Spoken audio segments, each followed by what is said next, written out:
It's actually coming to an end.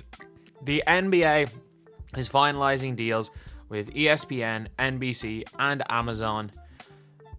It's going to be a $7 billion deal, but there is one company that I did not say right there. And it is one of the most important companies for basketball, not necessarily because I care that much about where it's shown. I'm Irish. Like, it doesn't really matter where basketball's shown. It's shown where it's shown. I have League Pass, and thankfully, because I'm not American, I can watch almost anything on League Pass. So, it is what it is for that. But with TNT not being there, it means there's no inside the NBA. And it seems like they're not just going to migrate somewhere else. And even with them migrating somewhere else, it is just never the same. It's just never the same when the same people go somewhere else. Because I know this isn't necessarily the, like, maybe not the target audience for saying this, but when Top Gear, when Clarkson, Hammond, and oh my god, I forgot the other guy's name. When the three of those guys left Top Gear and they started up their other show on Amazon Prime, it just wasn't as good.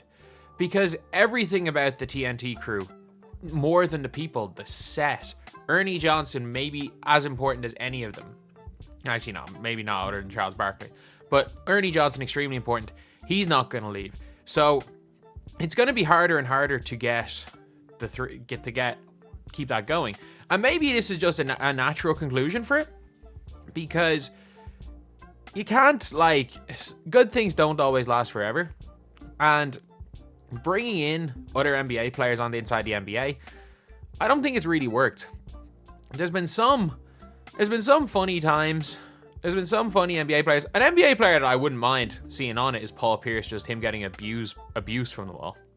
That would be funny.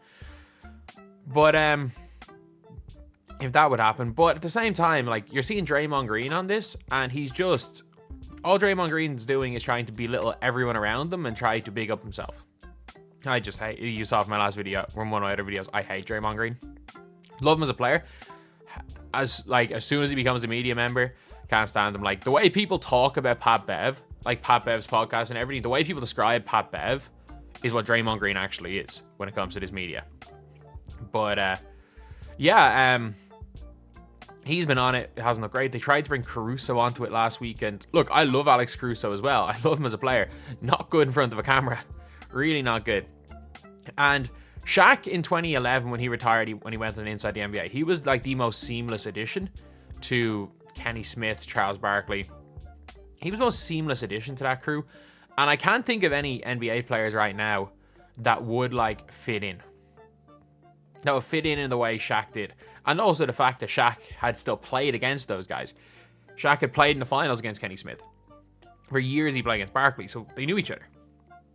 Whereas it's been that same crew for so long, and none of the potential NBA players that could go on to Inside the NBA have played with Shaq. Or played with or against Shaq. And any of the guys that are, like, around that era wouldn't have played against Shaq, wouldn't have played against Charles.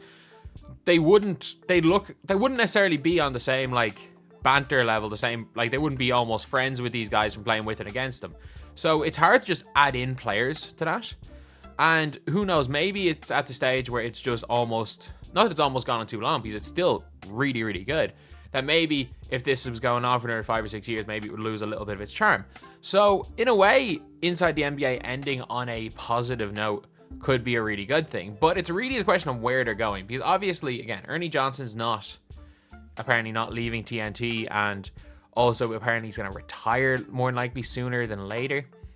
And you've also got, like, Shaq, who I don't know where he's going to go. Like, Shaq was on Draymond's podcast. Shaq's just doing the podcast run at the minute. You've got Charles Barkley. You've got Kenny Smith. And, like, they could obviously go down the route of what players are doing now and kind of do their own thing. They could definitely get some studio space. But the difference is like, it wouldn't be the same without all of them there. And also, you're not going to be on TV.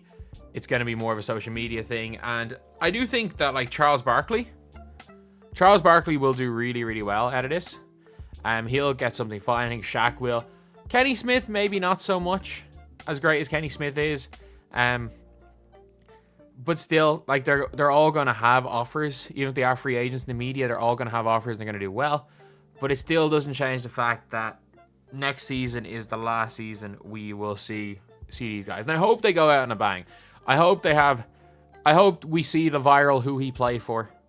I hope Charles Barkley forgets every rookie's name. Has no idea what players are playing for who. You know what? It might be the last time we see Shaq on TV. So you know what? Go and be little the modern day players for another year to give us something to talk about.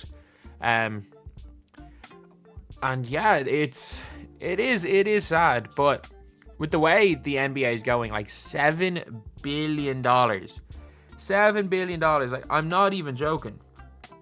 The rumor is that max contracts by the end of this current media deal will be $100 million. $100 million a year. So, like, people talking about, oh, like, Jordan not making money in his era compared to the guys now. Like, if you were in the league 5 years ago, or actually, no, sorry, not even 5 years ago, 10 years ago, like, in 2013, people were getting max contracts of, like, you remember Josh Smith's max contract that he got in Detroit? That was like $16 million a year. $16 million a year gets you 1/3 of a Tobias Harris. Like, it's mental. And now you're going to be seeing, not only that, like, you're going to be seeing, let's just think of just a hypothetical, in a couple of years, a guy who could be a borderline max player. I'm trying to think who could be in that, like, Tobias Harris, pretty damn good, but, like, mid-20s and not an all-star player.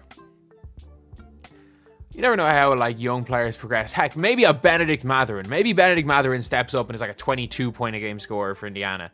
And Indiana don't want to lose him and end up giving him, like, $80 million a year. Like, we could see ridiculous stuff, something ridiculous like that happening.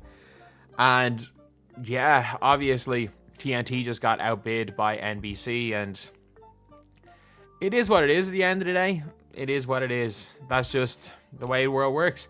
Not everything's going to last forever, but inside the NBA had an incredible run. Like, an incredible run of, like, plus 20 years, which is crazy. And, like, if you think back to it, like, Charles Barkley and Kenny Smith were recently retired and they started it. Shaq came immediately out of retirement. And it's now nearly 25 years after Inside the NBA started, and you've got pretty much the same crew. With pretty much, like, some of the same viral clips every year. And there's a reason why they're some of the most popular people in sports media. I don't know how great they'll be when they're not together. I really don't. But either way, let's not cry that it's or be sad that it's over. Let's be happy that it happened in the first place. I mean, that's the video. Thank you guys for watching. Please like, comment, and subscribe.